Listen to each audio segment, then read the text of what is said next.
Assalamualaikum warahmatullahi wabarakatuh. Jumpa kembali dengan saya Angjay dari Padepokan Sanghyang Sira Ujung Kulon. Untuk Nusantara dari Sabang sampai Merauke, berbeda-beda tetap satu, Bhinneka Tunggal Ika, NKRI harga mati, Pancasila Jaya.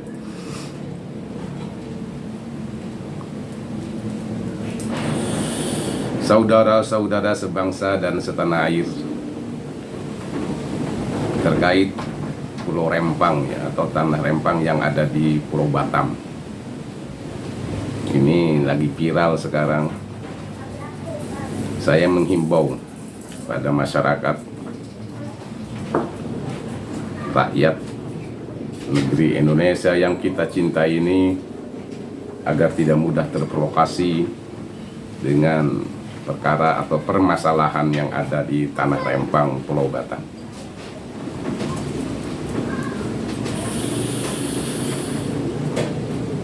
Karena masalah Tanah Rempang, pemerintah bukan berarti tidak pro masyarakat, tidak pro kepada rakyat masyarakat kecil.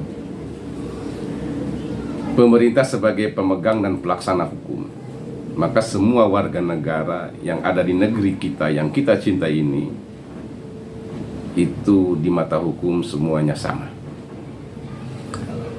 Karena menurut kronologis tahun 2001 sampai 2002, Tanah Rempang tersebut sudah dimiliki oleh salah satu perusahaan. Ini sudah kuat berdasarkan hukum.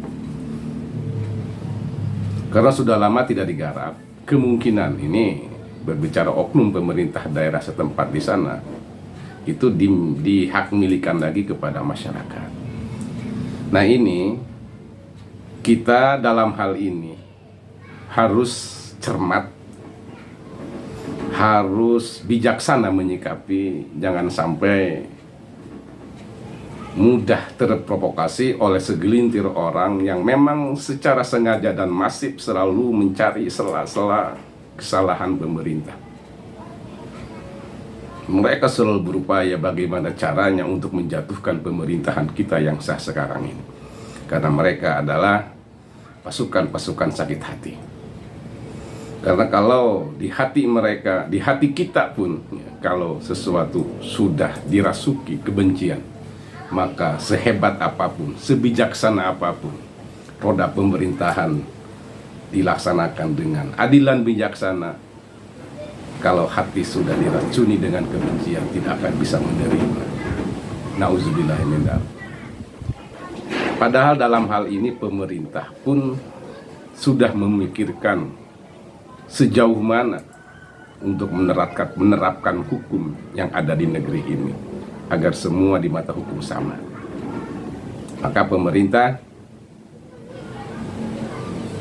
ini sedang diuji, sedang dicoba dalam menyelesaikan masalah yang ada di Tanah Rempang, Pulau Batam ini.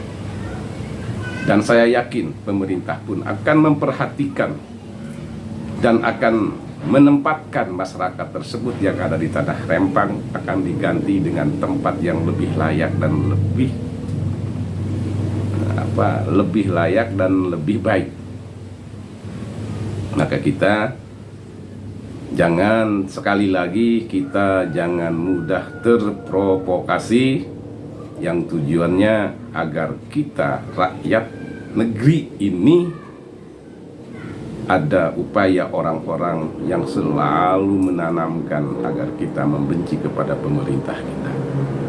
Karena itu adalah upaya-upaya pihak asing yang sengaja mereka meracuni rakyat-rakyat negeri kita ini agar tidak taat dan tidak patuh kepada pemerintahnya.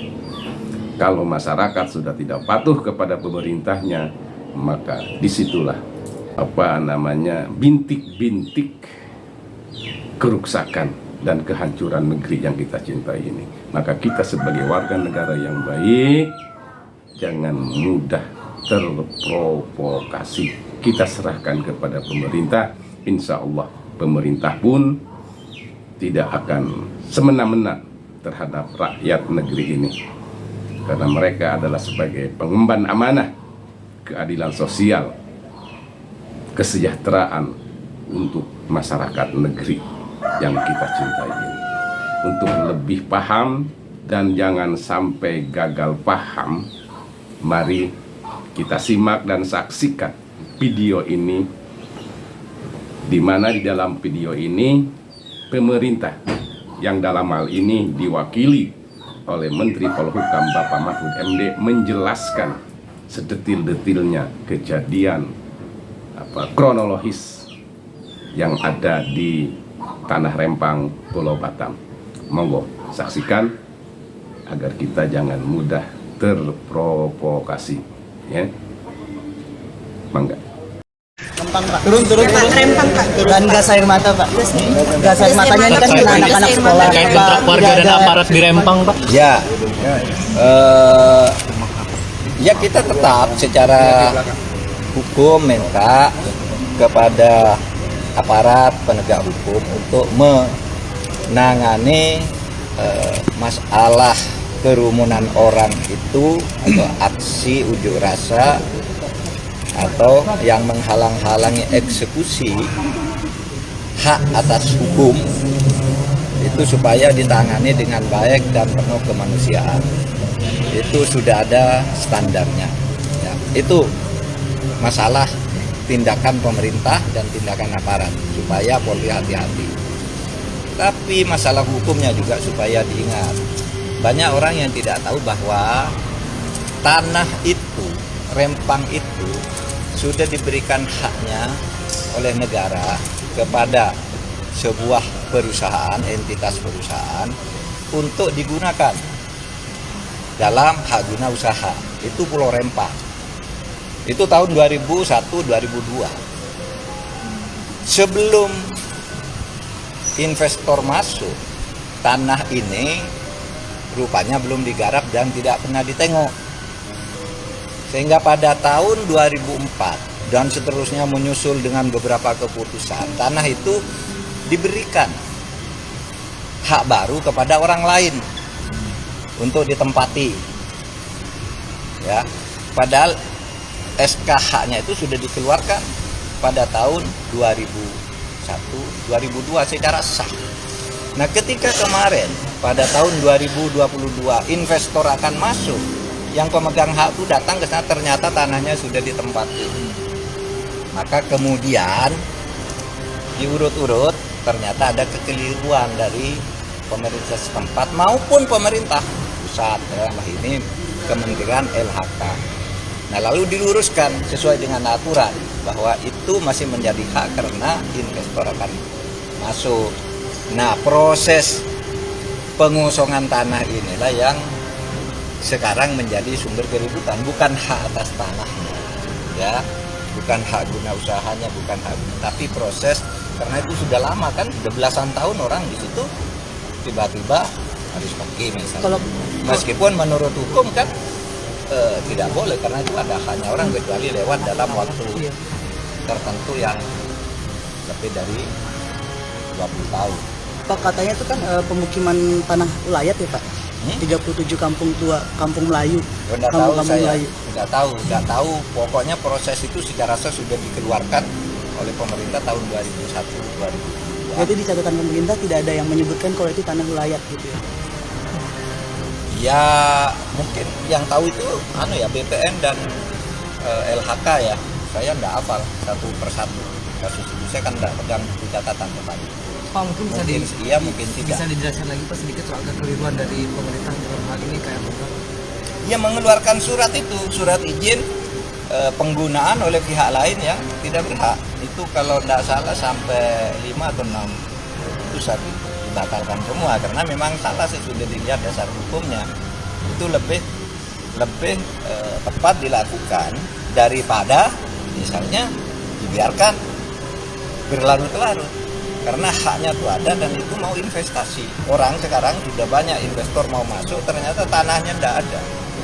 Sehingga harus dikosongkan dulu. Itu saja masalahnya sebenarnya. Tinggal sekarang kan perlu mungkin uang kerohiman, bukan uang ganti rugi. Karena mereka memang tidak berhak. Uang kerohiman ini dan bagaimana memindahkannya dan kemana, mungkin itu yang perlu didiskusikan antara pemegang hak bersama investor dan rakyat setempat. Menurut saya itu lebih bagus. Tapi kalau hak yang sudah dimiliki tidak kita berikan, itu berarti pemerintah melanggar hukum juga. Dan setiap hasilnya nanti, misalnya pajak yang masuk ke negara atau apapun yang dihasilkan dari situ kan menjadi temuan korupsi. Iya kan? Oh, haknya orang, diproduksi orang, kamu ngambil pajaknya, kamu biarkan bisa korupsi atau kriminal biasa. Kan gitu. Nah, itu supaya dipahami oleh masyarakat, supaya dipahami bahwa kasus itu bukan kasus penggusuran, tetapi memang pengusuran karena memang secara hak itu akan digunakan oleh pemegang haknya. Tinggal soal korohimannya berapa, pemindahannya kemana. Dan jangan sampai menggunakan kekerasan, kecuali dalam keadaan tertentu yang sudah gawat. Ya kan? Kan banyak juga orang sudah tidak bisa membela diri, dari pojok kan terpaksa mungkin gunakan gas, senjata atau pentungan karet atau apa. Cukup ya? Tapi ini ada anak-anak Pak, apa gas air mata tetap dipertimbangkan? Orang tua sama harus dihormati semua. Kalau ditanya nanti anak-anaknya sudah digendong, nanti kamu tanya lagi, Pak yang gendong pincang Pak. Sehingga jatuh Artinya juga. sudah melakukan tindakan yang berlebihan ya Pak ya, dalam proses. Jadi udah nggak menilai.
Terima kasih sudah menyaksikan video ini.